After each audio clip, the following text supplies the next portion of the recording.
Welcome to the Hour of the Time.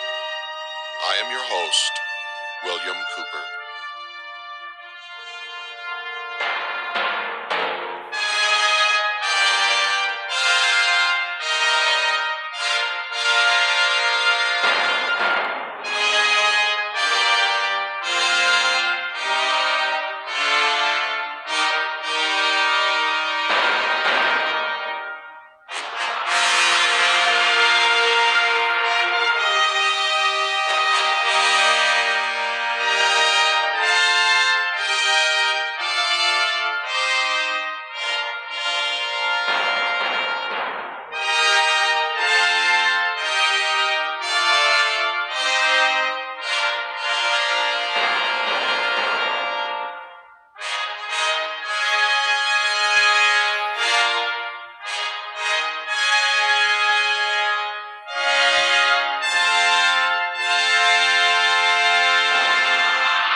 Tuesday, April 30th, 1992, the second broadcast of the Hour of the Time. Welcome back, friends, and for those of you who are just catching us for the first time tonight, we're here with a message, and we're going to be here as long as we can. Every Monday, Tuesday, and Wednesday night from 9 to 10 p.m. Central.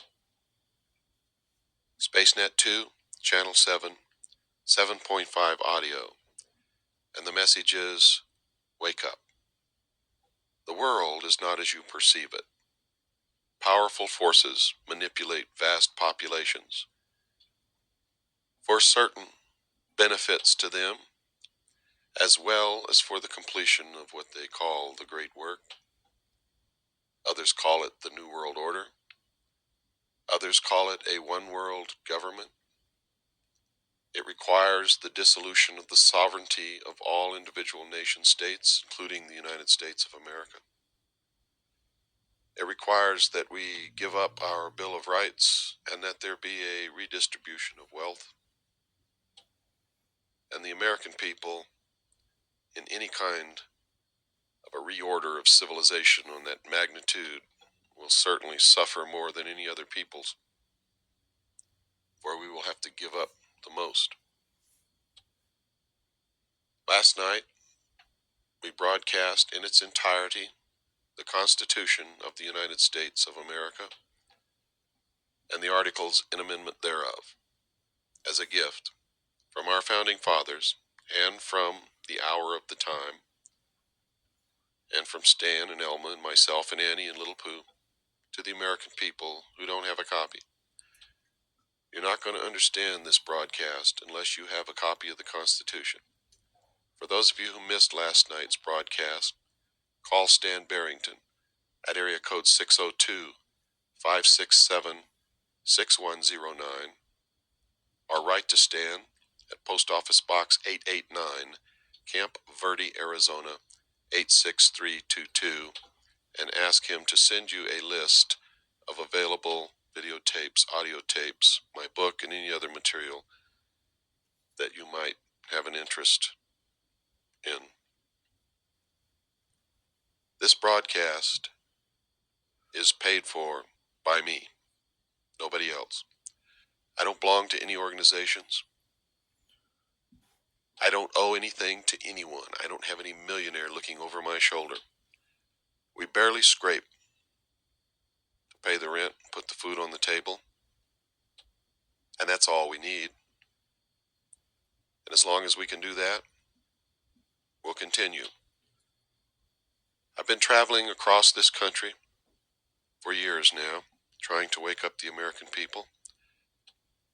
Everyone in this country knows that there is something wrong. They can feel it in their gut, but they can't put their finger on it. They can't identify it. They don't know what it is. They don't understand how a trusting people can be so easily subverted and manipulated. Our country is in the process of being destroyed, not from a great enemy from without, not from the evil empire, not from Saddam Hussein. It's coming from within, folks, from within. We are being destroyed by our own apathy, the abdication of our power as a people. Remember, of, for, and by the people. You can't have of, for, and by the people if the people don't participate. It's impossible. Cannot be done. Wake up. Wake up. Wake up. Across America, I would like to hear that phrase everywhere. Wake up. Wake up. Wake up. My message is going to be broadcast to you as long as we can keep this satellite time. I would like to tell you my creed, ladies and gentlemen, so that you know a little bit about where I come from. I believe first in God, the same God in which my ancestors believed. I believe in Jesus Christ and that He is my Savior. But this is not a religious program, and I'm not going to preach to anyone. Second, I believe in the Constitution of the Republic of the United States of America, without interpretation, as it was written and meant to work by our forefathers. I have given my sacred oath to protect and defend the Constitution of the United States of America against all enemies, foreign and domestic. I fully intend to fulfill that oath. Third, friends, I believe in the family unit, and in particular my family unit. I have sworn that I will give my life, if it is required, in defense of God, the Constitution, or my family. Fourth, I believe that any man or woman without principles that he or she is ready and willing to die for at any given moment is already dead, and is of no use or consequence whatsoever to themselves or to anyone else. Understand, ladies and gentlemen, that at the end of World War II, a lot of things happened. An awful lot of things. A great ally became a great enemy, and a Cold War began. A Cold War that was perpetrated not from the peoples of those nations, but from the top, from the leadership of the nations. Understand that at the end of World War II, Harry Truman signed the United Nations Treaty and the United Nations Participation Act, which pledged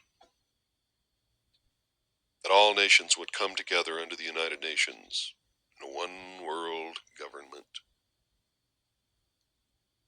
And secretly it was agreed that the United States and the Soviet Union would provide the military forces for what would become the world police force. In light of recent history, I can see through the mist some of you shaking your heads out there. Bill's lost it. No, Bill hasn't lost it. Back in the 60s, the State Department published a little booklet called State Department Publication 7277. That document outlined everything that I just told you. It seems, ladies and gentlemen, and I verified this myself when I was a member of the Office of Naval Intelligence back between 1970 and 1973, I saw the documents outlining the plan for the New World Order. It was called Operation Majority. And in these documents, it said the same thing that State Department Publication 7277 outlined, and that the headlines of newspapers in 1945, 1946 outlined when the UN Treaty was passed. The same thing happened when they created the Disarmament Agency for the ultimate purpose of disarming all peoples and all nations. The newspapers again outlined in their headlines the plan for world peace under the United Nations. Why do you think, now that the New World Order has been brought out into the open, that there's such a push to take the guns away from the American people? The guns. The only thing that really keeps us totally free from oppression, from an outside enemy, or from within.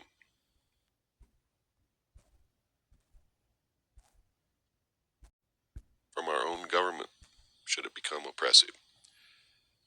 There is a joint resolution, HJ 438, which was introduced March 11th, 1992, in Congress right now.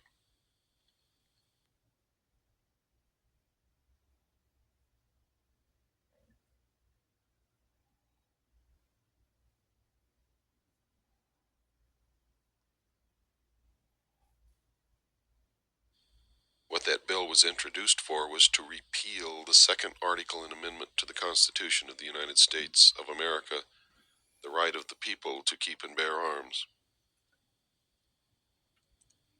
You see, because there was an agreement made long ago that the only way to get the monies from the people of the nations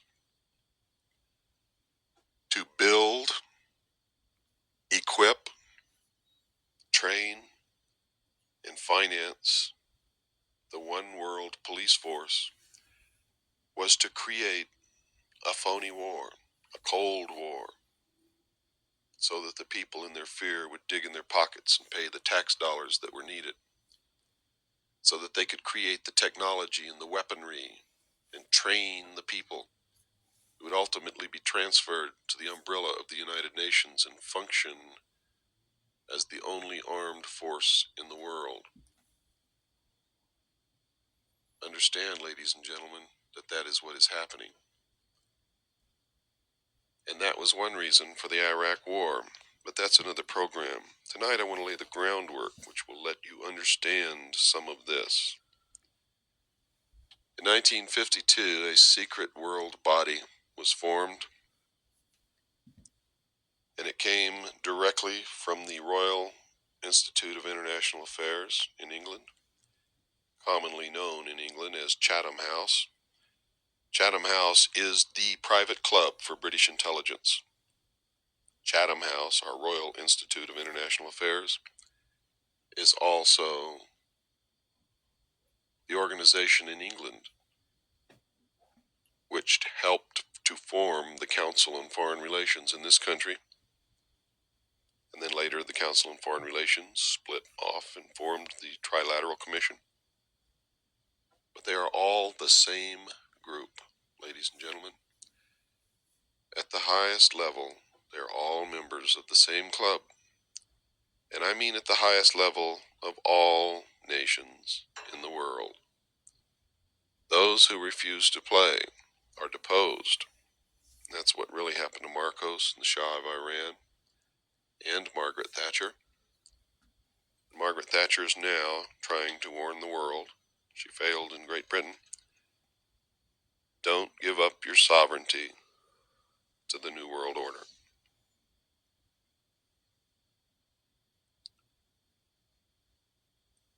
This group that was formed internationally was called the Bilderberg Group because the first publicly known meeting was at the Bilderberg Hotel in Europe.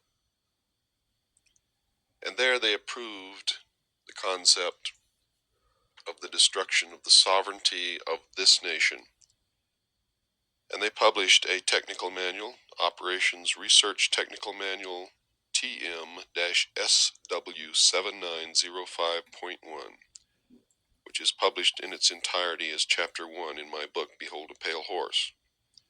But tonight I'm going to give you just a little bit of it, just a taste, so that you'll begin to know, so that you'll begin to understand why you have this feeling in your gut that something is wrong.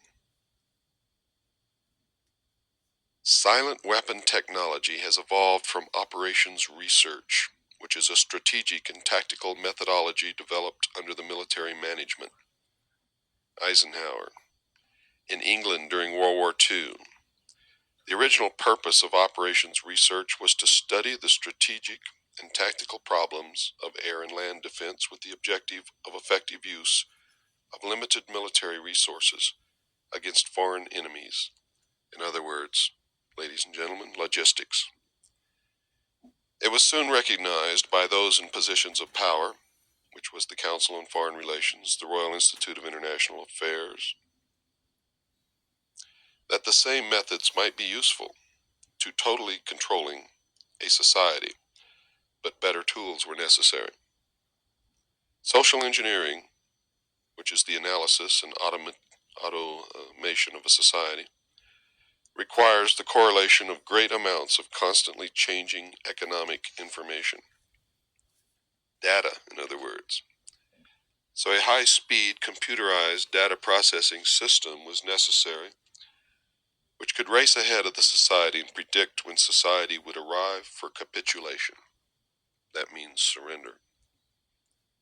Relay computers were too slow, but the electronic computer, invented in 1946 by J. Presper Eckert and John W. Mauchly, filled the bill. The next breakthrough was the development of the simplex method of linear programming in 1947 by the mathematician George B. Dantzig.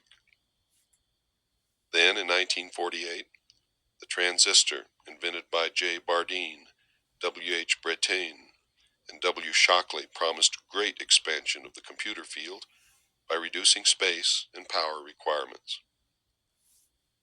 With these three inventions under their direction, those in positions of power strongly suspected that it was possible for them to control the whole world with a push of a button. Immediately, the Rockefeller Foundation got in on the ground floor by making a 4-year grant to Harvard College, funding what was called the Harvard Economic Research Project for the study of the structure of the American economy. 1 year later, in 1949, of all things, the United States Air Force joined in. I might mention here, have you seen their new uniforms lately? They have no insignia on those uniforms anywhere with the initials U.S. or with the words United States. And if you look at them real closely, you will see that they are United Nations uniforms. Back to this document.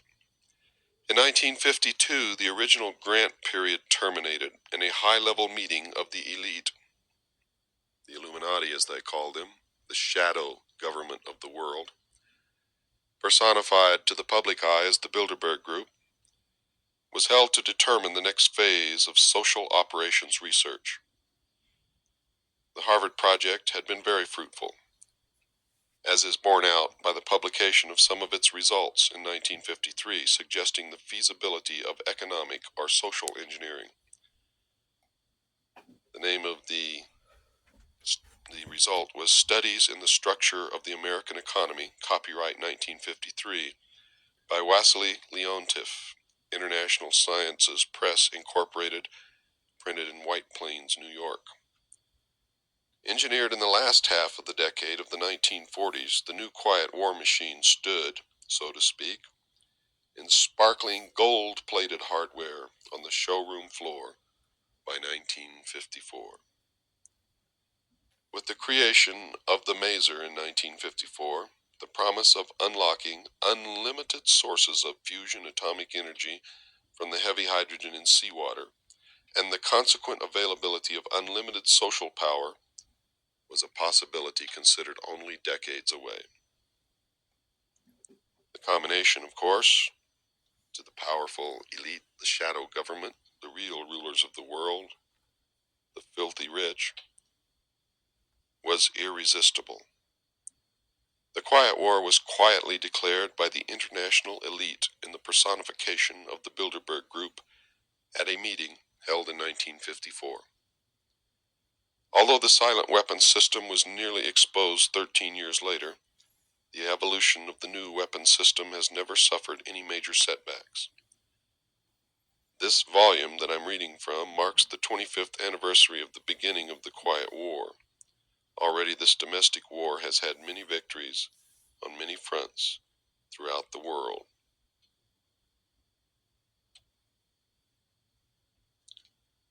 In 1954, it was well recognized by those in positions of authority that it was only a matter of time, only a few decades, before the general public would be able to grasp and upset the cradle of power, for the very elements of the new silent weapon technology were as accessible for a public utopia as they were for providing a private utopia.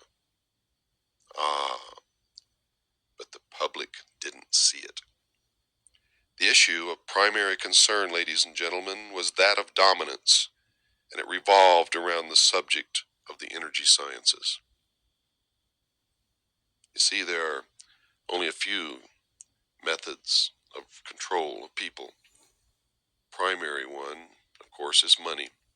Secondary, and very powerful, almost as powerful as money, is energy.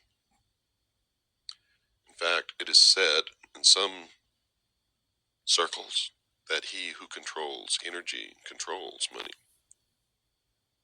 The next is food, and the fourth and final one is fear. So there are four primary methods of control in the world: money, energy, food, and fear. Energy is recognized as the key to all activity on this earth. Natural science is the study of the sources and control of natural energy, and social science, theoretically expressed as economics, is the study of the source and control of social energy. And that's why nobody understands economics. They don't want you to understand it. They don't want you to understand mathematics either, because both are bookkeeping systems, mathematics. Therefore, mathematics is the primary energy science, and the bookkeeper can be king if the public can be kept ignorant of the methodology of the bookkeeping. Wake up. Wake up. Wake up. All science, ladies and gentlemen, is merely a means to an end. The means is knowledge, the end is control. To these people, the end always justifies the means. Beyond this remains only one issue. Who will be the beneficiary? In 1954, this was the issue of primary concern. Although the so-called moral issues were raised, in view of the law of natural selection, it was agreed, and listen closely, it was agreed that a nation or world of people who will not use their intelligence are no better than animals who do not have intelligence. Such people are beasts of burden and stakes on the table by choice and consent.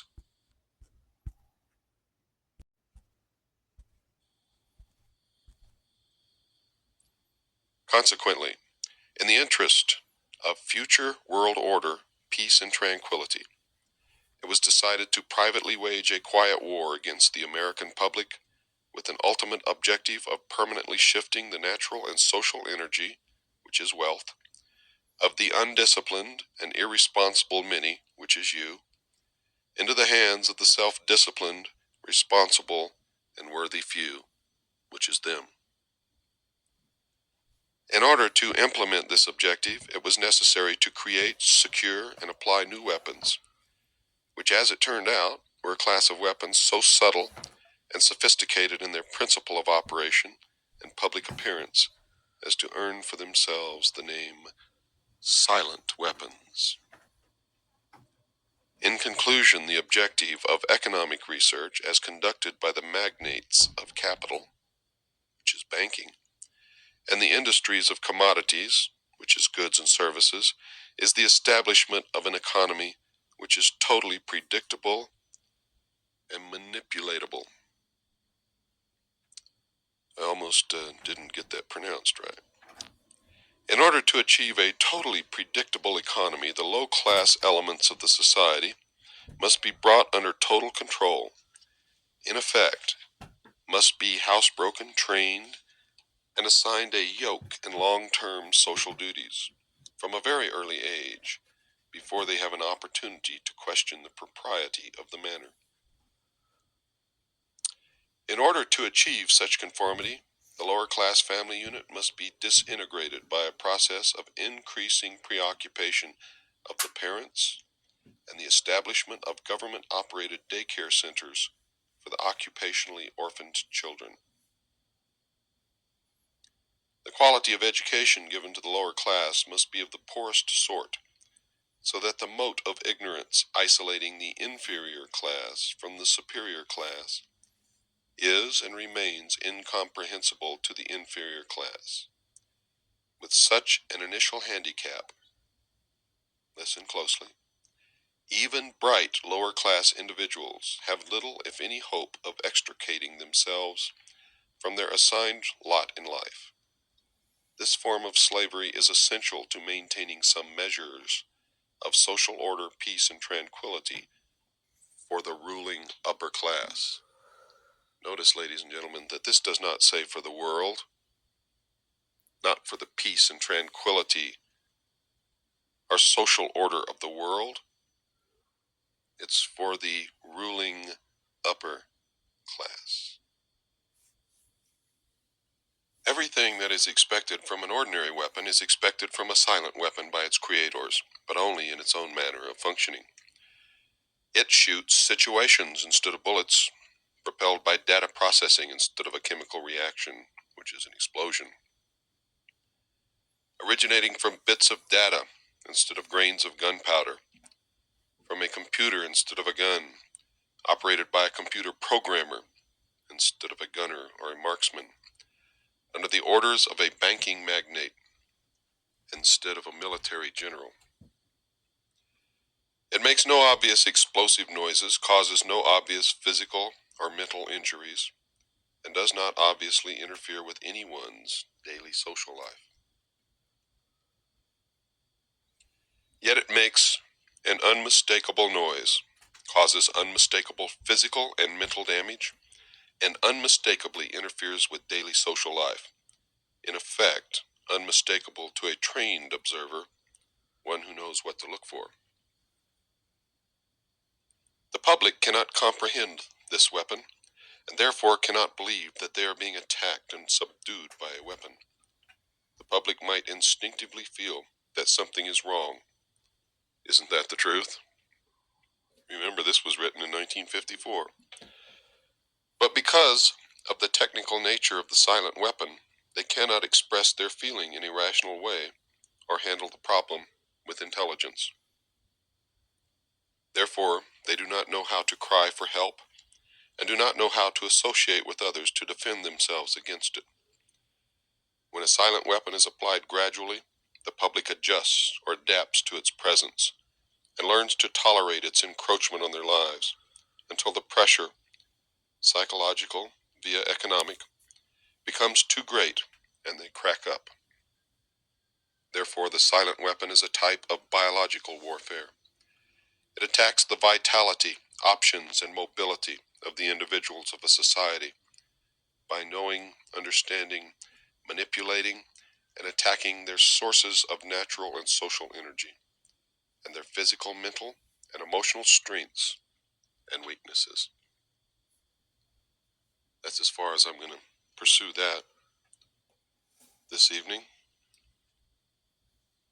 But I just know that there's a lot of people out there who don't believe that they can be manipulated, who don't understand how easy that is, who don't want to even consider that it could be a possibility. If you listen to this show every time it's broadcast, your entire, and I mean complete, an entire concept of reality is going to be ripped asunder. You are living in fantasy land, and you don't even know it. The park is closing. Your e-ticket has expired. And you're going to have to walk out there on Anaheim Boulevard, and you're going to have to take a good hard look at the real world.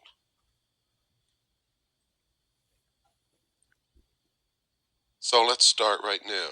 Let me give you a few examples of how the public is manipulated on a regular basis.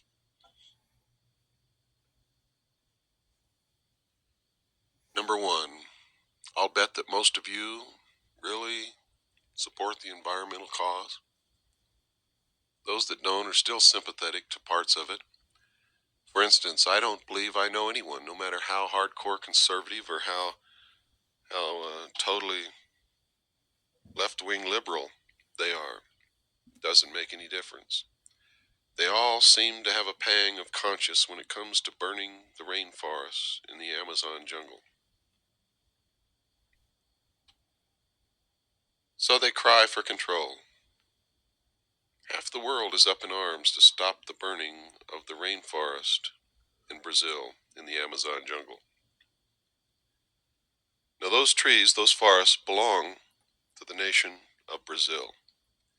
Brazil, according to the traditional law of the world, is a sovereign nation answerable only to itself and to no one else. But half the world is screaming for control. Stop burning the rainforest. Stop Brazil.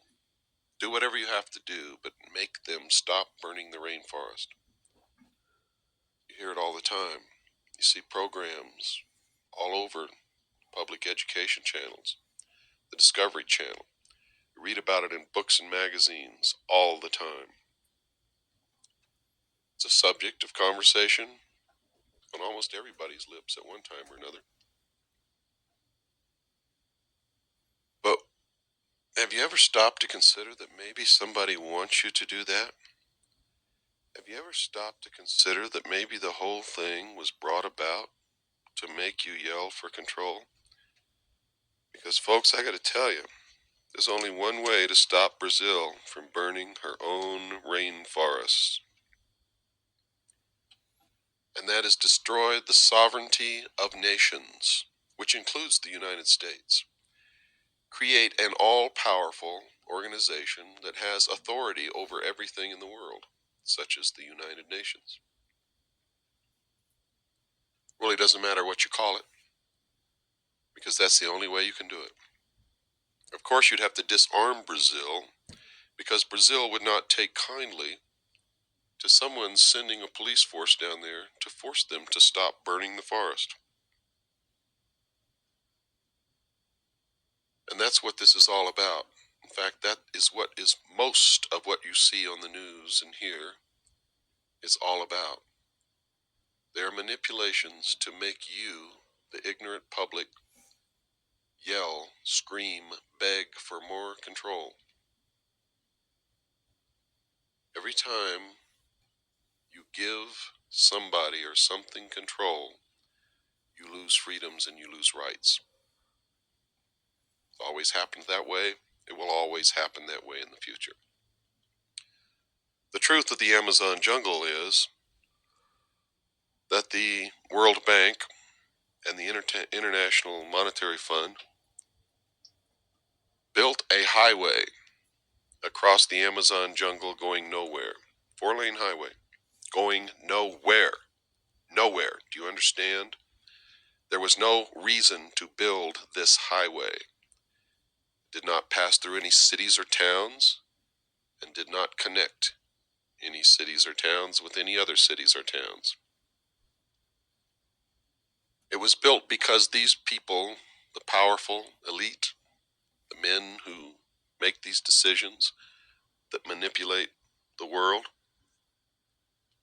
they knew that most of the people in Brazil are some of the poorest people in the entire world.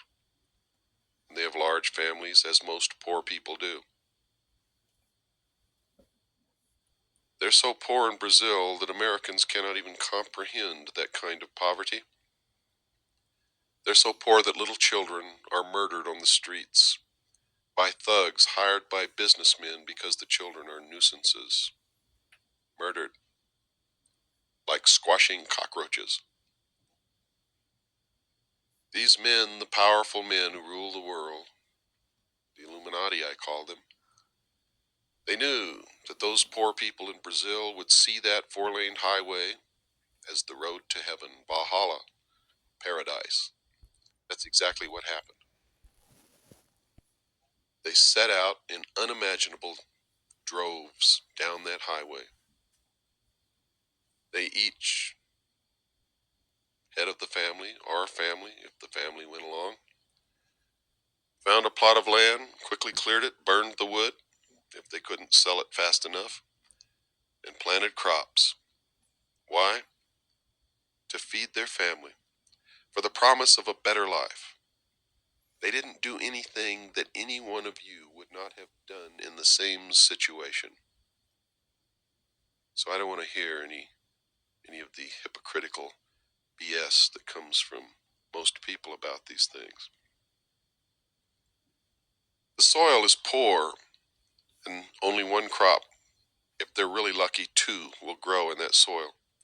And then they have to move on and clear another patch, chop down the trees, and if they can't get rid of the wood by selling it, they burn it. But it doesn't make any difference because the vegetation is cleared and the trees are chopped down, and the animal life and the insect life have no place to live. So vast numbers of species are disappearing from the earth. And huge acreages are disappearing to the torch and to the woodcutters every minute, every hour, every day. And the people of the world are screaming, stop, stop this madness. We must have the rainforest. In the species that are being rendered extinct, there may be cures for cancer, cures for AIDS, medicines for as yet unknown diseases. Who knows? And enough people are crying for control now to make it a big political issue. Big bucks are involved in this. It's being fed by the people who always feed these things. Let me tell you something, ladies and gentlemen. You're never going to stop the burning of that rainforest until you learn how to feed, clothe, and give those people jobs so that they can take care of themselves without burning the rainforest. We have to do something about huge, poor populations, birth control. We have to look to the future. Because even a new world order, a one world government, even if we gave them the power to go down there and stop it, they couldn't do it unless they killed all those people. Is that what you want? You want mass murder, populations and ethnic groups?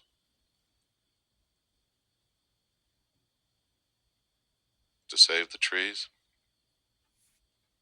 The problem is deeper than that. The problem is the human population. The problem is third world countries with large populations of poor people and no industry.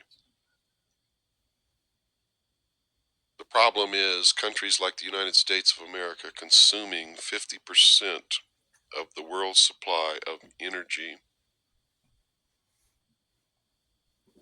and raw materials, but only having less than 5% of the world's population.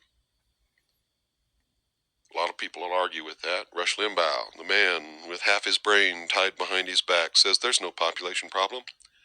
Why, we could take every man, woman, and child in the world, all the billions of them, and put them all in the state of Oregon, and they would each have one half of a city lot to live on. Well, I haven't figured that out, and I don't know if that's true or not. And until I figure it out, I wouldn't accept it, and I advise you not to either. But you see, that's not the problem. The problem is not where to put these people, but how to feed them, how to clothe them, how to give them jobs. The problem is that they're going to have more children. The problem is that the increase in the population, the human population on this earth, and this is just one of the problems, by the way, is an exponential increase. Between 1957 and 1990, the population of the world, the human population, doubled. Since it's an exponential increasing, the next doubling should take place right around the year 2018, at which time we will need twice as much gasoline, twice as much oil, twice as many highways, twice as many cars, twice as much food, twice as many jobs, twice as many barbershops, twice as much meat, twice as much cotton for clothing. You get the picture? We're going to put twice as much pollution into the air, into the water, and into the ground. We're going to have a problem of disposing of twice as much nuclear waste material and toxic chemicals. What are you going to do with them? We're going to be producing twice as much effluent sewage in a world that can't deal with it already. We're going to need twice as much fish in an ocean where the fish are already poisonous and can't be consumed, and the shellfish are poisoned and can't be consumed. And even if they could, the populations of the marine animals are dwindling and disappearing at a rapid rate. Going to need twice as many trees in the year 2018, and you're already screaming about trees now.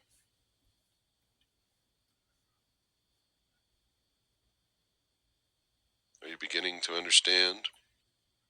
You see, it's not where to put these people. And this proves that Rush Limbaugh really does have half his brain tied behind his back. This is the only show, this is the only radio where you're really going to hear what's really happening. I would advise you to clue your friends and neighbors into it. Tell your local radio station they can rebroadcast these shows for nothing. I don't want anything from them, period. They don't even have to ask my permission. I recommend that you record these programs, these broadcasts, make copies of the tapes and give them to your friends and neighbors. If you'd like to order tapes from us because you don't have the facilities to record yourself, you may do so. Call Stan Barrington at area code 602-567-6109. Or write to me, William Cooper, Post Office Box 3299, Camp Verde, Arizona, 86322. That's Post Office Box 3299, Camp Verde, Arizona, 86322. And request a list of available material, books, videotapes, audio tapes, and the prices. Ladies and gentlemen, I've enjoyed the last 46, 47 minutes, and I'm going to enjoy tomorrow night's show, because finally, after years of trying, we're on the radio. And we're not on somebody else's show where they can cut us off or where they can limit the time or where they can ridicule and debunk and deny. Because we had the heart to pursue it, we have it, and now you can listen. You see, the major media, includes radio, print, and television in this country, are all owned and controlled by 5 corporations. All owned and controlled by members of the Council on Foreign Relations. And they are the people who are bringing all of this about. Or at least, let's say they are part of the people in the United States who are bringing it about. They're not all of them, by a long shot. It takes a lot of people to do this. But I will tell you this, folks. Keep listening, keep tuning in, and understand what you're going to learn here is that it's not the Jews, it's not the Catholics, it's not the blacks, it's not the Chinese, it's not the Russians that you have to be afraid of. Yes, some members of this secret government, this secret cabal, are Jews, but most Jews don't know any more about this than you do. Some members of the cabal are Catholics, or at least they pretend to be, but most Catholics don't know any more about this than you do. Some of these people may even be black. I doubt it very seriously, and I can guarantee you that blacks don't know anything about this. The Chinese don't either. The men who are bringing these things about in the world today, who are organizing and bringing to completion the great work, the New World Order, are the latest in the descendants of a long line that stem from the ancient mystery schools, from the Temple of Wisdom in ancient Cairo, from the ancient religions of Babylon. And this has nothing to do with the Bible. I'm not preaching to you, and this is not church. I'm telling you what my research has discovered. These men belong to secret societies with a pyramidal structure of organization, with a whole bunch of slathering idiots down at the bottom thirsting for the secrets or joining to get favors in their business dealings or in their legal court proceedings. And just a very few at the top who really know what's going on, controlling everybody below. And they're sworn to secrecy and sworn to favoritism of each other. And one told his son one day, who was a close friend of mine, when his son asked him why they were persecuting a family friend who was not a member of this secret society. And his father told him, "If you are not one of us, you are nothing." Understand, that's what he told his son. Quote, "If you are not one of us, you are nothing." And we will go into great detail as to who these people are. And it's not just one organization. They are all the same if they have a pyramidal organization of membership with degrees of initiation. They usually call themselves fraternal organizations. Oh, but oh no. They worship the intellect. They have no God. They may appear to worship in your local church or synagogue or cathedral, but that's just for the public show. That's so that they can hold office. That's so that they can do business in your town. But this is their real philosophy, and don't take it literally because they don't. They believe that man was held prisoner in the Garden of Eden by an unjust and vindictive, terrible God, and that Lucifer, through his agent Satan, set man free with the gift of intellect, free from the bonds of ignorance in the Garden of Eden, with the gift of intellect. They believe that with this gift of intellect, man will develop technology, and with that technology, man himself will become God. They worship the intellect, and they are, in fact, and you don't need to go to any Bible or any church to understand this, they are, in fact, the purest form of Satanism from a religious point of view. From a secular or a worldly point of view, they are men who do not believe in God, or in gods, or in Christ, or in Mohammed, or in Buddha, or Confucius, or anyone else. They believe in the intellect. They believe in man. They are humanist. And they believe that with the use of technology, man will become immortal and will himself become God.